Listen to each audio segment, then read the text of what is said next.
Hello বন্ধুরা, আমাদের প্রথম ব্লগে আমরা চাকদা ও কাঁচরাপাড়া যাচ্ছি শপিংয়ে। যদিও একটু বেরোতে লেট হয়েছিল, ঘাটে আসতে ট্রলার কিছুক্ষণ পরেই এলো। ট্রলারে বসে আমার ভয় লাগছিল, কেননা জল ভালোই বেড়েছিল। তারপর ট্রলার থেকে নেমে আমরা রওনা দিলাম চাকদার দিকে। রাস্তায় যেতে দেখলাম জল ভালো বেড়েছে মাঠের জমিতে।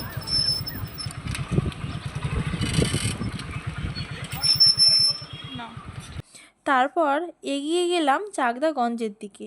রাস্তায় যেতে ভালোই লেট হচ্ছিল, কেননা গেট পড়েছিল। তারপর বাজারের মধ্যে পার করে এলাম চাকদার হাটে, যেখানে পৌঁছেই দেখলাম চারিদিকে শাড়ি এবং বাচ্চাদের নানান রঙের জামা কাপড়। সেখানে কিছু পছন্দ হলো না, তাই আমরা দোকানের দিকে চলে গেলাম। সেখানে গিয়ে আমরা বোনের জন্য লেহেঙ্গা নিলাম। লেহেঙ্গা নেওয়ার পর চলে গেলাম আমরা কাঁচরাপাড়া। সেখানে গিয়ে আমার প্রথম বিমল শাড়ি সেন্টারে যাই, যেখানে গিয়ে আমার জন্য একটা লেহেঙ্গা নিই। সেখানে ভিডিও ফটো তোলা নিষেধ ছিল।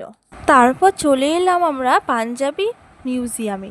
সেখান থেকে তোমার দাদাভাইয়ের জন্য একটা পাঞ্জাবি আর শেরবানি নিলাম, দুটোই খুব সুন্দর লাগছিল।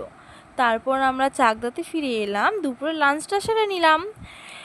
চাকদা কোথায় গেলাম? একান্ত আপনে। সেখানে খুব সুন্দর ডেকোরেশন ছিল, সেখানে বসে কিছু সেলফি তুললাম। এরপর খাবারটা অর্ডার দিলাম, তার কিছুক্ষণ পরেই চলে এলো আমাদের জন্য হান্ডি মাটন বিরিয়ানি।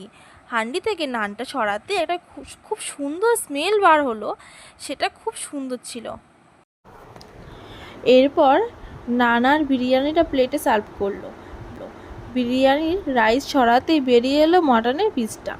প্লেটে রাখতেই হাড়টা মাটন থেকে আলাদা হয়ে গেল। মাটনটা এত সফট ছিল, তার সাথে বিরিয়ানি একসঙ্গে মুখে দিলে যেন মোমের মতো গলে যাচ্ছিল।